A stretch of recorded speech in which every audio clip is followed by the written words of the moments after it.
उसमें भी बहुत क्यों हो रहा है ये पेन, इस बेलन के थ्रू आप अपने शरीर के दर्दों से कैसे निजात पा सकते हैं? कमर दर्द, गर्दन दर्द, सियाटिका, स्लिप सब में काम आ सकता है। वो अलग अलग तरीके के बेलन है यहाँ पे, सबके पास, किसी के पास पतला है, ये मोटा भी है, और सबका अलग अलग फायदा है। ये देखो, ये जो है थोड़ा हल्का है तो थोड़ा भारी है, लेकिन इसका साइज अच्छा है तो ये पूरा एरिया कवर करेगा, लेकिन वजन ये ज्यादा अच्छा है। अगर थोड़ा सा भारी रहेगा तो प्रेशर अच्छा आएगा हमारे पास।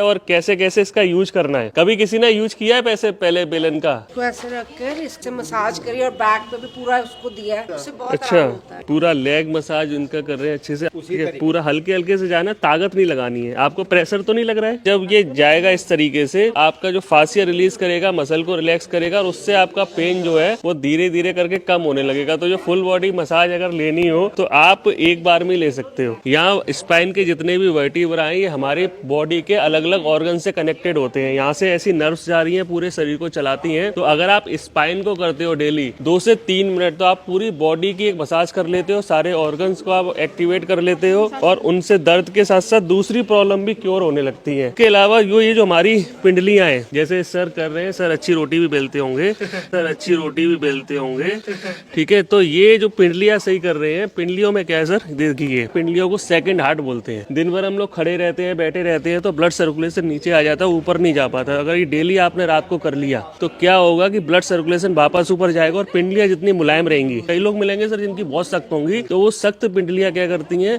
हमारा ब्लड सर्कुलेशन सही नहीं होता, कॉन्स्टिपेशन हो जाएगा। इस तरीके से आप बहुत अपने खुद के पिंडलियों पे भी कर सकते हो। ब्लड सर्कुलेशन तो अच्छा हो गई, ये कॉन्स्टिपेशन और एसिडिटी इस सब में भी आराम देगा। ये मैडम है रोटी बेलना बता रही है, इसमें ताकत नहीं लगानी। ऐसा ना हो कि आप एक प्रॉब्लम क्योर करने में दूसरा पैदा कर लो। पूरा एक्सक्रीटरी सिस्टम आपका ठीक हो जाएगा अगर केवल काफ पर इस तरीके से मसाज जैसे केवल जी कर रहे हैं। अगर ऐसा करते हैं तो एक्सक्रीटरी सिस्टम यानी कि यूरिनरी सिस्टम आपका ठीक। यहाँ एक पॉइंट होता है जिसको अंश मर्म बोलते हैं। अंश मर्म पे अगर आप दबाते हैं तो ये मर्मा थेरेपी में आता है, तो कभी भी फ्रोजन शोल्डर नहीं होगा, कभी भी सर्वाइकल नहीं होगा। अंश मर्म की मसाज आप बेलन के थ्रू कर सकते हैं। ऐसे ही अपने हाथ के सेंटर में अगर आप करते हैं तो आपके डायबिटीज, पूर्पर मर्म, आणी मर्म, इंद्रवस्ती मर्म, और इस तरीके से बेलन का ये वाली साइड पकड़े और दोनों हाथों के अंगूठे के और इसके क्षिप्र मर्म होता है। अगर आप इस तरीके से प्रेस करते हैं तो आपकी माइग्रेन, आपकी एसिडिटी और आपकी एंजाइटी, डिप्रेशन सब ठीक होगा। जहाँ ये फ्लैशी एरिया है आपकी फर्स्ट फिंगर और अंगूठे के बीच में, अगर आप एक हाथ में इस तरीके से रखें और इस तरीके से बेलन से प्रेशर दें, इनको पेन क्यों हो रहा है? ये पेन उसी को होगा जिसको इस मर्म को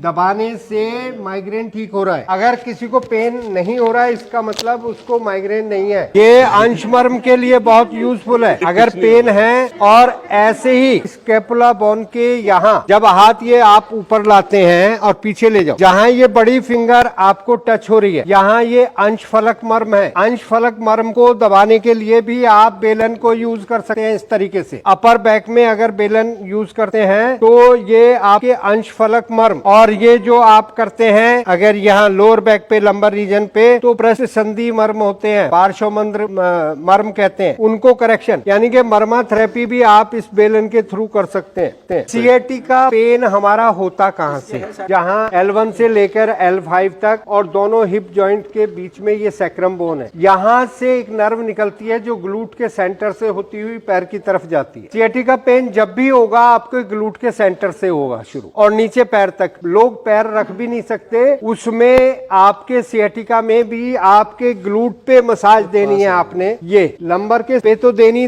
है, और आपने हिप के सेंटर में, यानी कि आप पैर मोड़े और जहां एड़ी लग रही है, इस मर्म को कहा जाता है नितंब मर्म। आप इस तरीके से भी प्रेशर दे सकते हैं, ये कोहनी से भी दे सकते हैं। तो ये ग्लूट के सेंटर में नर्व का ओरिजिन होता है और ये पैर तक जाती है। व्यक्ति चल नहीं पाता, पैर में इतना पेन होता है, सोते उठते बैठते जागते नहीं बनता। तो सिएटिका नर्व को ठीक करना है तो आप नितंब मर्म की, इसको कहते हैं नितंब मर्म, यही ओरिजिन है। इसकी मसाज अगर देते हैं तो आपका पूरा सिएटिका ठीक हो सकता है कुछ ही दिनों। ये 40 सेकंड बहुत है, आप ज्यादा करें 1 मिनट दे दें, बस दोनों साइड देनी है तो दोनों साइड आपकी सिएटिका नर्व एक्टिव रहेगी और ऑब्स्ट्रक्शन हट जाएगी, पैर में पेन जाना बंद हो जाए। तो इस तरीके से अपने शरीर के मर्मा को जानिए, और जो हम बेलन के प्रोसीजर बताया है बहुत अच्छा है। एक दूसरे को सपोर्ट देते हुए आप एक दूसरे की मसाज कर सकते हैं बड़े आसानी से।